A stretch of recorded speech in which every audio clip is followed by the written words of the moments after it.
Abandonó con 2 hijos autistas, sin mirar atrás. Escuchemos esta historia de una seguidora. Me llamo Guadalupe y durante muchos años creí que había ganado la lotería en el amor. Conocí a Alfonso cuando tenía 23 años. Era atento, cariñoso, de esos hombres que parecían haber nacido para ser padres de familia.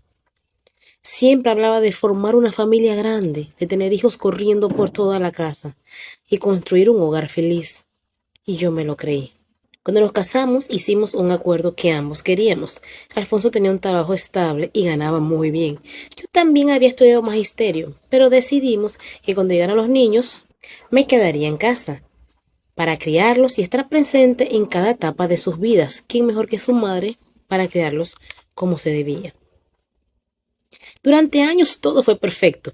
Viajamos, salíamos los fines de semana, disfrutábamos de una vida tranquila. Pasaron 3 años sin que llegaran hijos, pero nunca nos desesperamos. Y después nació Octavio. Nunca olvidaré el día que lo tuve en mis brazos por primera vez. Alfonso lloró de felicidad. Míralo, Guadalupe. Es nuestro hijo. Lo abrazaba, lo besaba, lo cargaba a todas partes. Pero conforme Octavio fue creciendo, empezamos a notar ciertas cosas. Al principio eran detalles pequeños. Demoró mucho para sentarse solo, demoró más de lo esperado para gatear.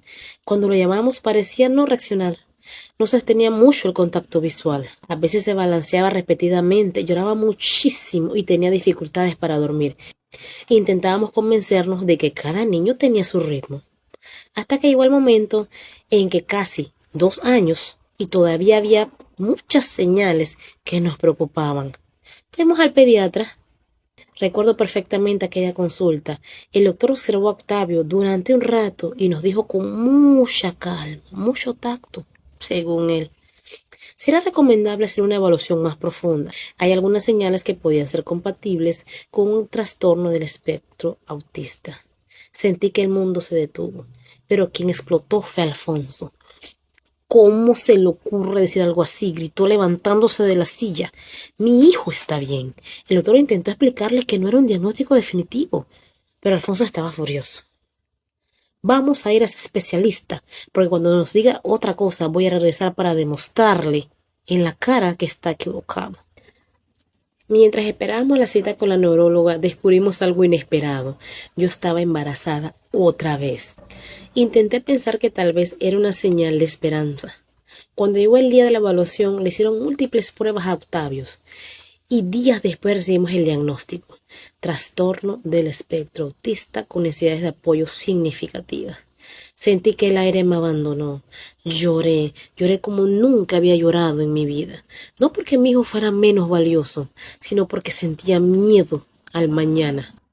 Miedo de no saber cómo ayudarlo, miedo de no estar preparada. Pero Alfonso parecía haberse roto por dentro.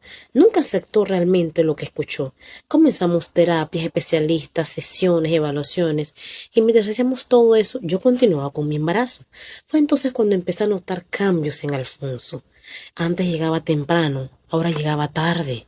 Antes cargaba a Octavio, ahora evitaba acercarse. El niño lo correteaba por toda la casa y él lo ignoraba.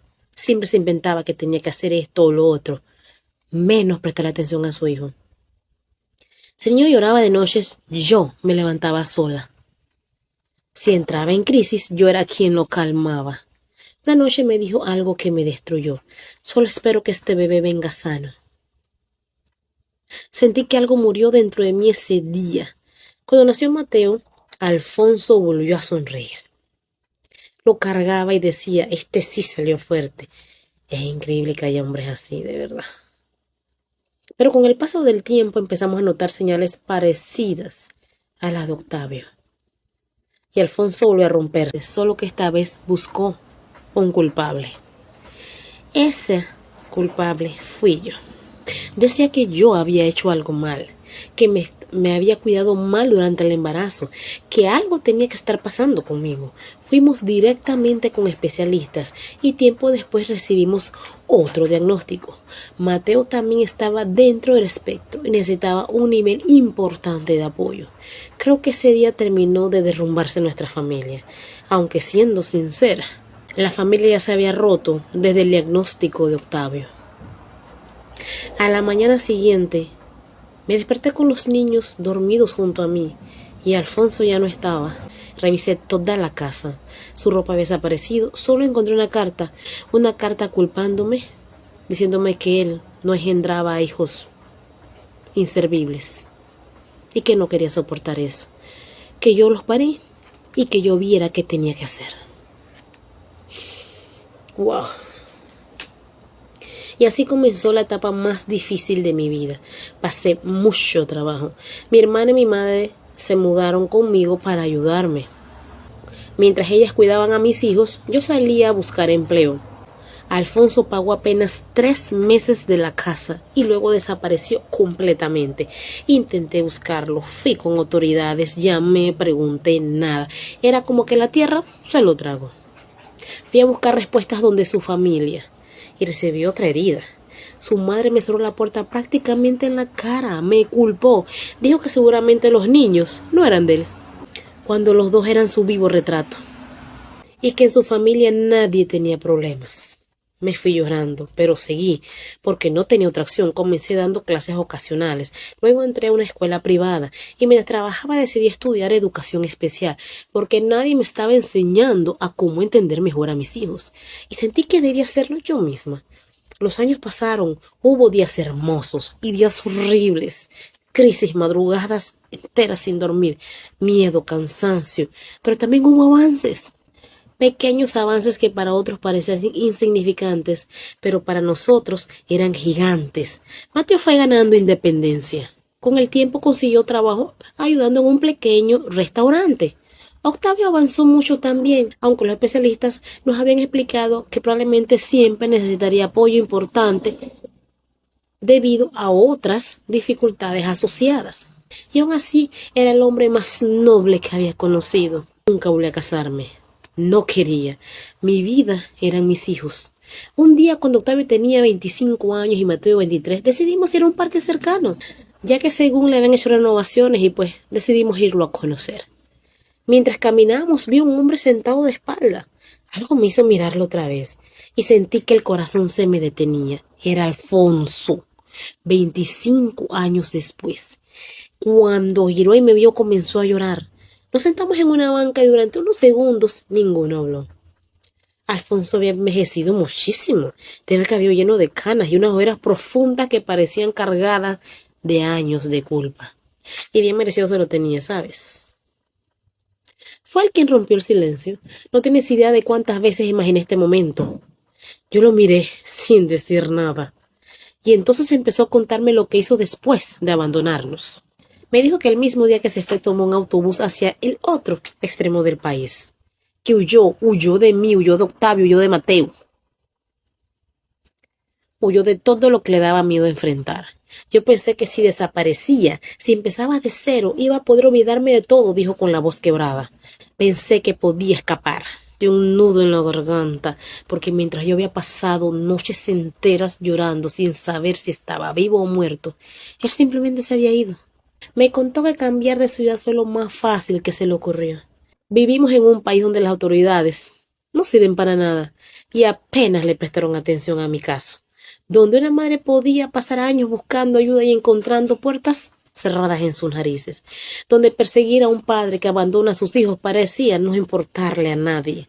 Nunca me buscaron realmente, dijo, bajando la mirada. Nadie insistió, nadie investigó demasiado. Fue demasiado fácil para mí desaparecer, me dijo, mirándose a otro lado. Ni siquiera tuvo el coraje de mirarme a los ojos mientras me hablaba. Y escuchar eso me dolió más de lo que esperaba, porque yo sí lo busqué. Lo busqué en oficinas, llené formularios, hice llamadas. Pregunté en lugares donde me mandaban de una ventanilla a otra. Y mientras yo cargaba terapias, escuelas, enfermedades, crisis y dos pequeños en mis brazos, él había decidido simplemente irse y empezar una nueva vida. Luego bajó más la cabeza y me dijo, y lo peor es que durante años me convencí que había hecho lo correcto. Había rehecho mi vida.